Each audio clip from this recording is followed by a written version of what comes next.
Hey, it's Cool Mushroom, and I'm trying out something new. I'm really interested in true crime, and I wanted to see if that would do well on my channel. So I wrote this really long paper, well, not really long, but it's a decently long paper on the murder of Victoria Climbie. Now, supposedly this is the most, well, I don't know if it's the worst child abuse case in history, but it definitely is up there. Now, if you are not comfortable with any sort of child abuse or sexual assault, then I would recommend clicking off this video, because those are topics that are in this, and I don't know if, So if you are uncomfortable with that, then definitely click off this. Maybe watch another one of my videos, because they're kind of stupid. They're stuff from when I was younger, so if you want some sort of something to cringe at, then watch one of those. But this is the murder of Victoria Climbie. So Victoria Climbie was born in, I don't know how to say this, Abobo in Ivory Coast. She was the fifth of 7 children. Personally, that is a lot of kids. But her parents' names were Francis Climbie, which was the dad, and Bert Amoise? I don't know if I'm saying that right, but that's okay. Now Victoria, she was such a happy kid. She would always be dancing, singing for her family. She was just such a joy to be around. And we all love people like that, man. Now, Mary Teresa Kouo, Francis's aunt, was born on the 17th of July in 1956 in Bonoa, Ivory Coast. She divorced her husband for welfare pay, and when Kouo was attending her brother's funeral, she asked the Climbies if she could take one of their children and arrange their education in France, because when, that was sort of the, family thing to do. It was really common to do that, and especially because their family was really poor, and especially with 7 children, that put a lot of stress on them.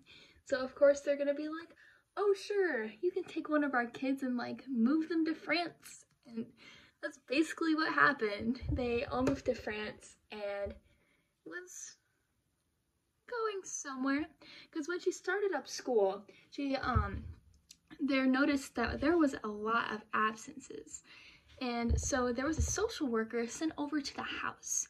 And yeah, when that social worker came and began getting involved in February of 1999, Victoria was diagnosed with a dermatological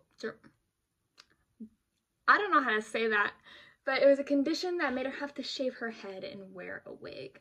Now, the last time she was at school was March 25th, 1999.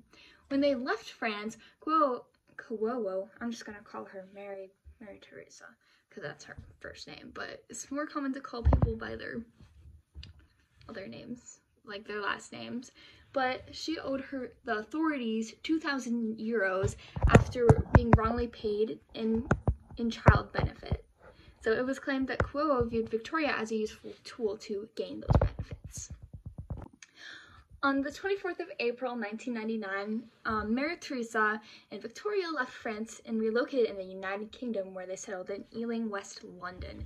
They had a reservation at a bed and breakfast at Twyford Crescent, Acton, where they lived until May 1st, 1999, when they moved to Nickel Road, Harlesden, in the London Borough of Brent. April 25th of 1999, the family decided to visit Esther Aka, who was a midwife, counselor, and preacher. Now, Aka noticed how, disheveled and, how, she was not looking okay. She noticed how, kind of scrawny she was. She looked like she was not having a good time there. And she noticed how she was wearing a wig. And so, they were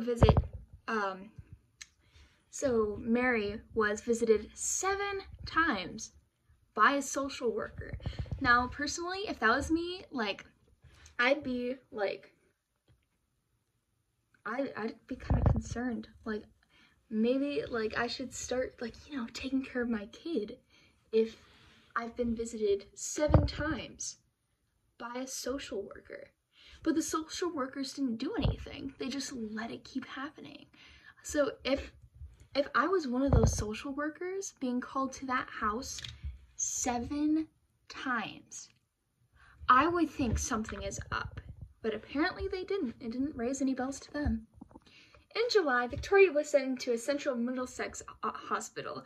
Avril Cameron, who is the daughter of Victoria's childminder, believes Victoria has been scratched and cut.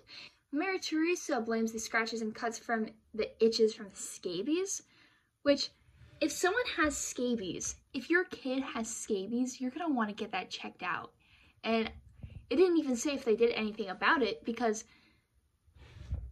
but, like, when they found out she had scabies, like, they didn't get her to a doctor to get rid of the scabies? It's kind of gross. Like, then, but Dr. Eukendeo Ajay Obi, I don't know how to say any of these names, doesn't believe that's what happened. Dr. Ruby Schwartz overrules him, and another doctor wrote a letter saying there were no child protection concerns.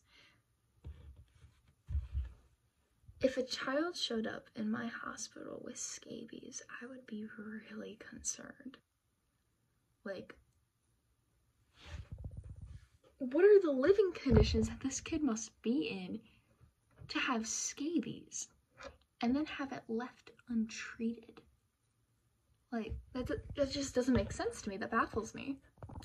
The day after, Mary takes Victoria to the Ealing Social Services, but they consider the case of a housing issue. After hearing this, Mary Teresa moves Victoria in with Carl Manning, which Carl is the great-aunt's boyfriend. I don't know if I said that at the start. I don't think I did. But those two are like gross. But his apartment only had 3 rooms, which are the bedroom, the kitchen, and the bathroom.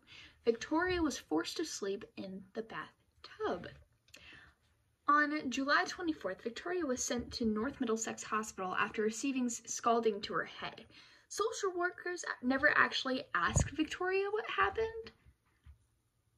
Wouldn't that be the first thing you want to do when a kid comes in with like their head basically like scalding, like just boiling, like burns? You would want to like ask what actually happened to the kid. But then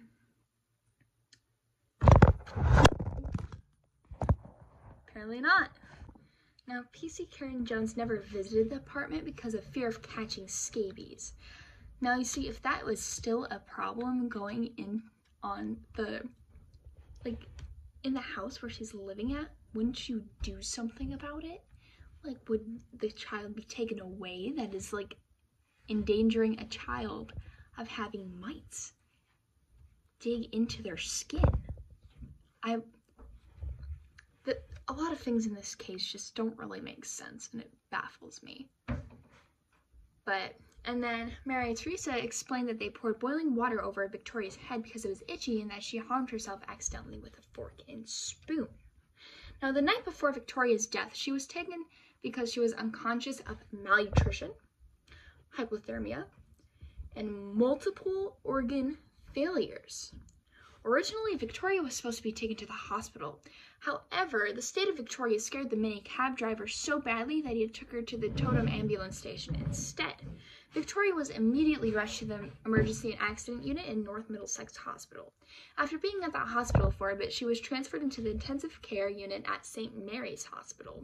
The ambulance crew did hear Mary Teresa say things like, my baby, my poor girl. But it sounded so ungenuine. Like, it didn't sound how, if a mother was genuinely crying, upset how they would over their dying child. And then Carl Manning, that's the boyfriend, he just looked like he was absent-minded. He was not there, staring off into space. He wasn't there. He wasn't really aware of what was going on.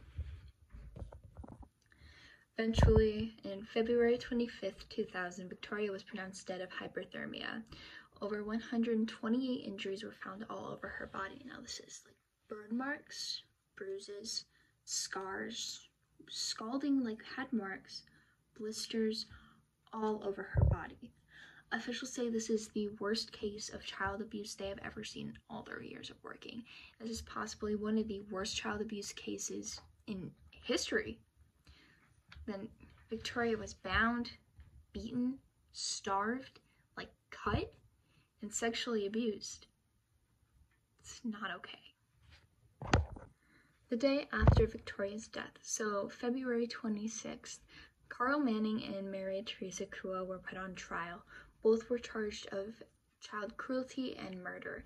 Carl Manning said that Victoria was like Satan. No matter how hard he hit her, she wouldn't scream, she wouldn't cry, she wouldn't act like she was in pain. There was no sign she was hurt or injured.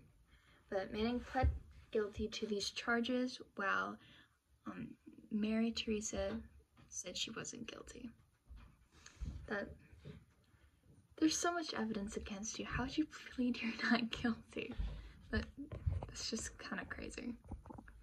Now, that is the end of the story, but some of my thoughts on this case are how come the social workers didn't do anything about this sooner? Because if there was a kid, like already from the start having scabies, the caretaker knew she had scabies. She's been absent from school. She's been falling asleep in class when she is at school too. Like, the workers had to be coming in 7 times before they had to move.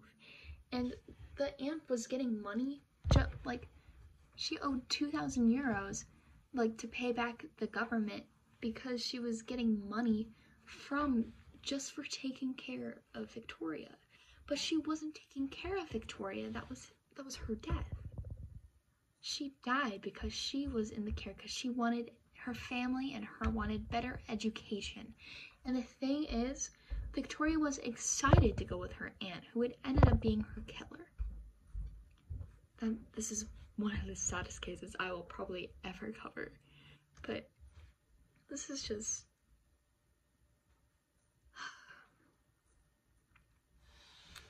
Anyways, that is it for today's video. If you enjoyed, then I don't know, like. But